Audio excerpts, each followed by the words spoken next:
you ever come across a Roblox game called Where You Sleep, do not play it. If you try to search up the game yourself, you'll get nothing but an error page. Something tells me that I was not supposed to come across this game, and after what I saw, I'm convinced this was someone's confession of a gruesome crime. It was free too, so I thought I found the perfect game to play to kill some time. The game had 14,000 players and positive reviews, so with a cup of coffee, I finally launched it. I clicked New Game, and I was ready for some action. At first, it came out exactly as expected, just like your typical Roblox horror game, except I didn't see another soul in sight. Maybe it was a single-player game. My character was standing in a dark room, and there was a single door in the distance, illuminated by a dim light bulb on top of it. I was prepared for any jump scares the dev was about to throw at me on this short path. They always do that.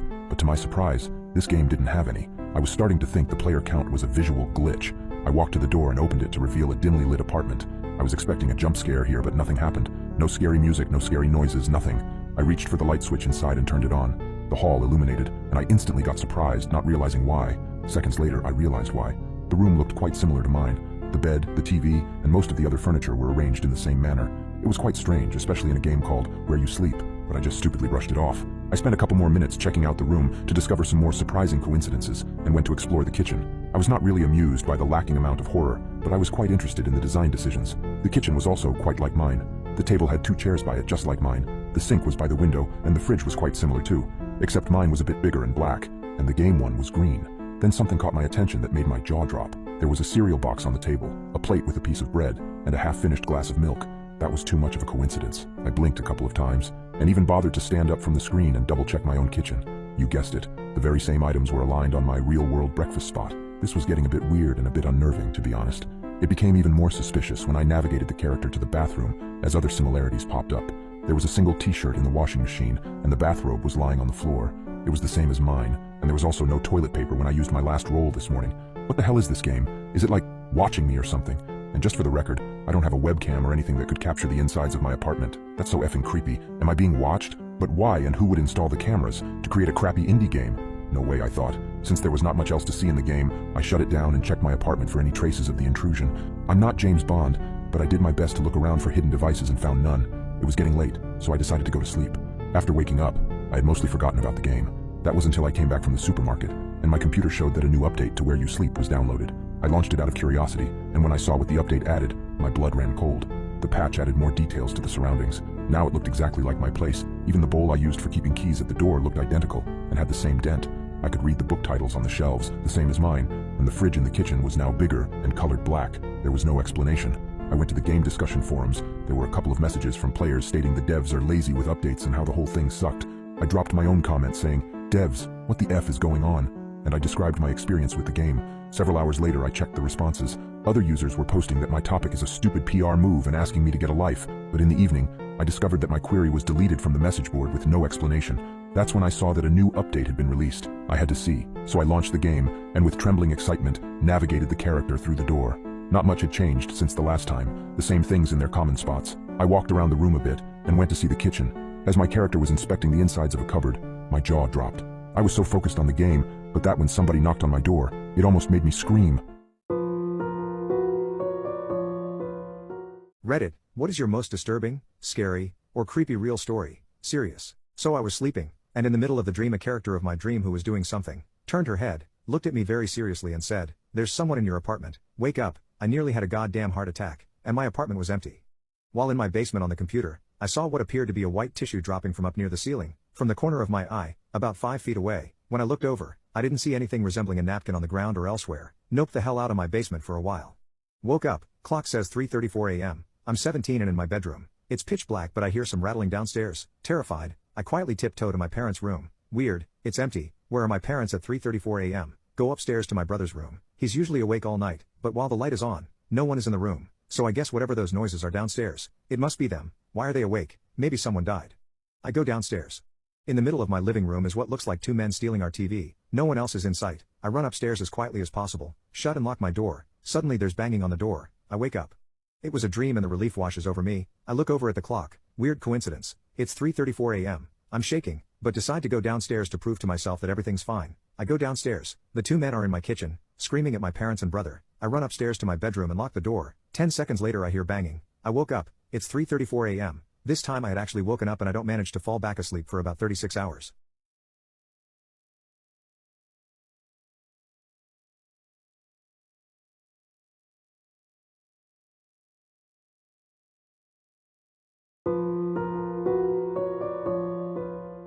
What's your scariest, most disturbing true story?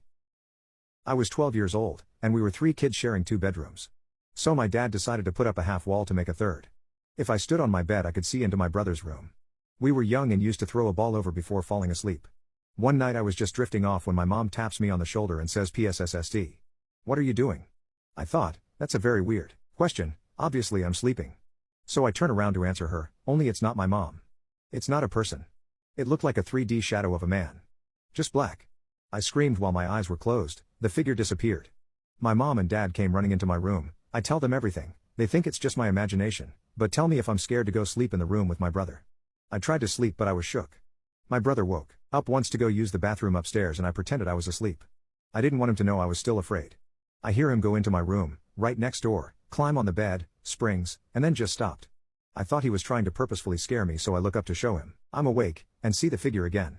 Arms crossed with its head resting on his hands. Even though it had no facial features whatsoever, I knew it was looking at me. I try to convince myself it's just dark, it's my brother playing a prank and I'm seeing things. Then I heard the toilet flush upstairs. It was just that one night. I never saw anything like it again, or even close. But years later, in my 20s, I was living alone and felt the tap on my shoulder. PSSSD. What are you doing? I'll stop there cause you'll think I'm crazy. But that was the last time I heard it. And I'm 31 now. It's not a ghost story. I will remember that day until I die.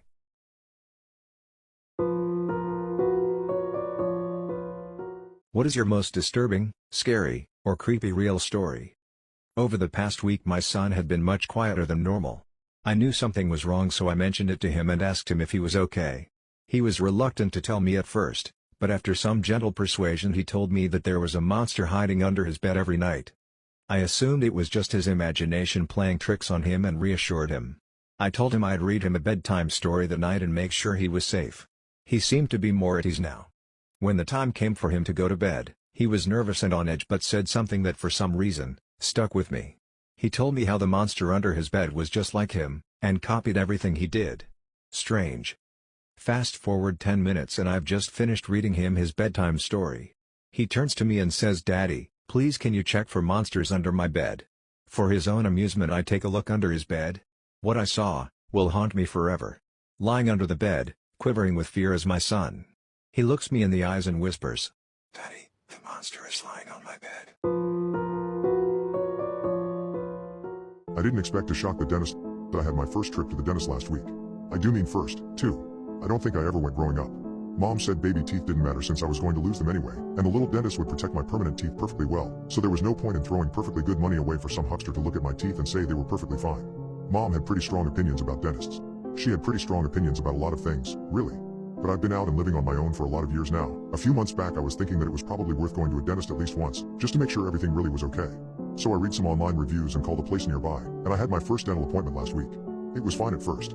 I filled out some paperwork. They brought me back to a sort of awkwardly reclined leather chair. I sat around and played with my phone while I waited for the hygienist to come to join me. All is as expected so far. The hygienist even complimented me on my teeth when I first opened up, saying how clean and white they were. So I was feeling pretty good. I'll be honest, I'd been a little worried that they were going to find all kinds of cavities and have to do root canals and tooth extractions. I didn't have any reason for thinking this. I've never had a problem with my teeth at all. But you know how it is. But then she started scraping at the base of one of my teeth with a little metal pick. She leaned forward, bringing the light closer, and squinted at the pick, and then into my mouth. "What's up?" I asked indistinctly, speaking around her fingers. "You've just got a little something at the base of your tooth, down in the gum line. It's not plaque, I don't think." She moved the pick away, and something glistened on the tip. It was a tiny sphere, perfectly round, no bigger than the head of a pin. "Aren't those from the little dentists?" I asked. "The what?" she said. "The little dentists," I repeated. She gave me a look of confusion, and I realized that she hadn't just misheard me. She had no idea what I was talking about. I was embarrassed because I thought maybe it was just some stupid childhood name for them that everyone else had grown out of using, and I never had because I never went to the dentist. So I tried to explain. "The cleaners? Like the little mouth things that go between your teeth? Flossing?" she asked. "That wouldn't be in your gum line like this, even if it did leave anything behind. And you wouldn't get anything more than a piece of string, anyway. Nothing like this.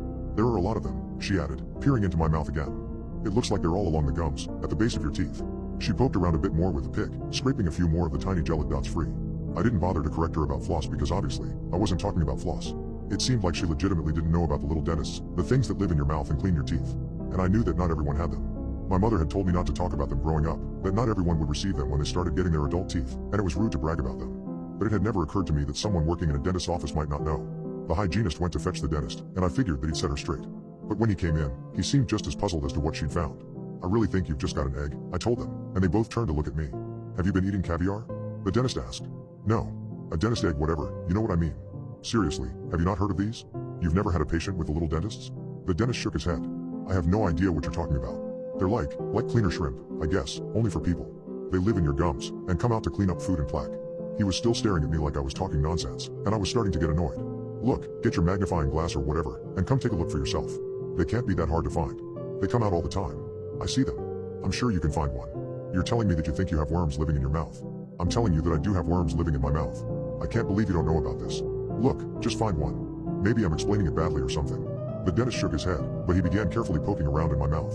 Back by one of my molars, I felt a little dentist shift, the small tickling sensation they always caused along my gums. Go to the back, I told the dentist, the one with the tools. He peered in, then suddenly recoiled, exclaiming, "What is that?" I rolled my eyes at him and gestured to my mouth, trying to keep still to avoid disturbing the little dentist so this so-called professional could take a look. Carefully, he leaned back in, using a pair of tweezers to pull it forth. It was longer than I expected, taking several seconds of steady pressure to slide free from my gum. I'd always thought of the little dentists as, well, little, but clearly they kept more of themselves coiled up and out of view than I'd expected. This one measured 5 or 6 inches long, although it was no thicker than a string. It coiled its body around the tweezers, unhappy to be out in the air. The dentist poked at it cautiously with his gloved hand, watching it move. I've never seen anything like this. You thought these were, ouch. The dentist suddenly shook his hand, sending the tweezers and the little dentist flying into the sink to clatter into the drain. The dentist ignored this, instead stretching out the latex to peer at the glove covering his hand. Everything all right? I asked. Yes, it's nothing. It's fine. Tell me more about these worms. You've always had them? I started to get uncomfortable. It wasn't ever exactly taboo to talk about the little dentists. I'd just never done it, is all. And the dentist's tone was making me feel like a lab experiment. It was becoming pretty clear that these were not common, and that maybe my mother had undersold it a bit when she told me that not everyone got to have them. Yeah, I said, shrugging. Basically. I need to get another one, he said, reaching for my mouth again. Whoa, hey, I pushed his hands back, leaning away. I can't feel any more out right now. You can't just go digging for them. Let me look, he insisted. No. Look, I don't even know how many there are. You've taken out some of their eggs, you took one of the dentists, just maybe cool it, huh? Look, I'll come back another day and you can get one then. Fine, said the dentist, though his impatience was clear. Tomorrow. I was thinking more like next month, or at least next week, I said. He shook his head. This is an amazing opportunity, an amazing discovery. Please, tomorrow. I can use the time to get ready, anyway, I agreed, just to be able to get out of there. He followed me to the front desk and insisted that the receptionist clear a spot for me in his schedule. I saw him reading my information over her shoulder, and I knew that if I didn't show up, he'd probably end up calling or even coming to my house. I felt kind of trapped, but I didn't really know what to do. The next day, though, I got a call from the dentist's office, asking me to reschedule. The dentist was under the weather, they said, and wouldn't be in that day. And then 2 days after that, I got a mass distribution email from the dentist's office announcing his unexpected death. They stressed that his illness had not appeared to be viral in nature and that no reason for patients should be concerned. I'm not concerned. It's pretty clear that the little dentist didn't much like being hauled out of his home like that. He might have been a tiny little thing, but he wasn't defenseless. As for me, I think the only dentists I need are the little ones I can feel sliding over my tongue right now. I'm done with the full-sized kind. What is the most disturbing thing you have ever discovered? 8 months ago I won $2 million on a lotto ticket. I gave my parents $200,000 each and kept the rest for myself. I started to browse the internet for houses that matched my liking. I found one and moved in. Everything was perfect. Some time passed again. My parents just left after visiting once again. It was about 6 p.m. I decided to head out for some dinner. I came home and started to get ready for bed. I laid in bed and fell asleep. I was awoken by what sounded like a scream outside my window. My eyes shot open. I watched the curtains move in the breeze as I listened to it echo in the night silence. It scared the crap out of me. My heart was in my throat. I started to calm down when I remembered that foxes made similar noises. Effing fox, I murmured to myself. I started to drift off when it happened again. This time it sounded closer than the other. I sighed and got up out of bed. I was still a little on edge, but I pushed through the fear. I peered out the window towards the tall trees. I peered around but to no avail. I looked at the hardwood floor for a second, then looked back up. Behind a tree around 100 feet away I saw something move. I gasped and then closed the window. I ran back to bed and hid under the covers. The reason for my panic was a story my grandpa told me when I was 14. He told me about a creature called a skinwalker. He described it as a large humanoid creature with dark skin and no hair. It can disguise itself as an animal or human and make sounds like a scream or mimic the voice of a loved one or friend to drag you in. The only way it could be stopped was to shoot it with a silver bullet. This idea was running through my mind. I stayed under the covers for about 10 minutes. There have been no screams since then. Over time I started to calm down. I had to use the bathroom, so I got up and walked towards the door. I stopped moving for a second to itch my ankle when I heard a whimper outside. I froze. It sounded like a dog or some other small animal. In my mind, I thought, stop being a wuss. It's probably just a dog or something. Skinwalkers aren't even real, you idiot. I snapped out of my haze and continued to the bathroom. I finished in there and walked out. Before returning to bed I peered towards my front door. Something was blocking the window. There is a porch light so I could tell something was there. I thought that maybe it was a desk I ordered that might have shown up sometime after I went to sleep. I watched the mass for about 5 seconds when my heart dropped. I watched as the mass slowly shrank below the window of the door. I started to hear the whimper again, this time muffled by the front door. I laid my back behind the wall by the stairs and pulled out my phone. I started to dial the number of one of my neighbors, Paul. I called Paul because he is a professional hunter. He has a lot of weapons so he was the best choice. He didn't pick up the first 2 calls but picked up the third. In a groggy, annoyed voice he said, "What? I need help. There is something at my door whimpering," I said, my voice trembling. "Like what?" This time he sounded more interested. I'm not sure. I think of some sort of animal," I said. "Hold on." I heard the phone scuffle around a bit, then he spoke again. "Looks like a small dog," he said. His bedroom window had a perfect view of my front door. "Please don't think I'm crazy but I swear I saw it shrink," I said, feeling like an idiot. Dead silence. "Hello?" I asked. "Did you say shrink?"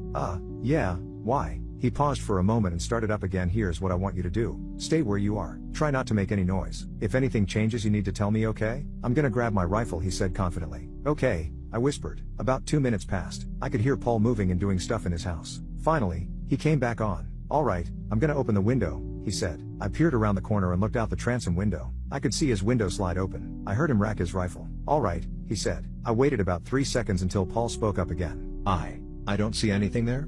As he said this I realized that the whimpering had ceased. "I can't hear the whimper anymore," I said. "That's not good.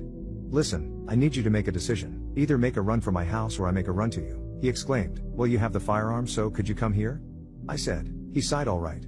I'm coming." He hung up the phone. About 8 seconds later I heard his front door opening from my bedroom window. It took around a minute but finally, I heard a knock on the door. Relief washed over me. I started to walk down the stairs. About halfway down Paul shouted out to me, "It's safe to come to the door. Hurry." I sped up and started to unlock the door when I remembered what my grandpa said. It can make sounds like a scream or mimic the voice of a loved one or friend to drag you in. I stopped in my tracks and started to back up from the door. I headed back up the stairs and decided to peer out my bedroom window. There in the street was Paul, not moving. I turned white as a ghost. The person at the door wasn't Paul. It was the creature. I didn't know what to do next but I came up with a plan. I was gonna distract the creature by throwing something behind my house. When I knew it was there I was gonna run out the front door into the street and grab Paul's firearm. When the creature comes back around I will end it. If Paul knew what it was he must have had silver bullets loaded. I grabbed a vase from the hallway and headed toward the bathroom again. I slowly started to open the window. I made sure the coast was clear and dropped the vase onto the ground. I heard the creature scurry away from the front deck. I quickly ran towards the front door. I unlocked it and swung it open. I made a break for Paul who was now lifeless. I shouted at the creature asking it to show itself. The road fell silent. After about 10 seconds I saw it galloping out from the side of my house on all fours. I raised the firearm and unloaded, closing my eyes. My eyes peeled open. The creature was in a fetal position on the ground, back onto me. This thing must have been 10 feet tall. It was huge. I racked the firearm and started to approach. Slowly but surely I crept my way up towards it. I was about 6 feet away. I raised the firearm again. The thing jumped up and ran away into the woods, whimpering the whole way. Finally, this thing was over. I pulled out my phone and called 911. I explained what happened, not expecting them to believe me. At this point, a few neighbors down the road were woken up by the shots and came to see what happened. The police arrived in about 15 minutes. Soon after that, black vans with tinted windows rolled up. Government. I knew right away why they were there. I was questioned all night. I wasn't allowed to stay in my house for about a month. I didn't want to stay either. The government offered to buy the house after I expressed my urge to leave.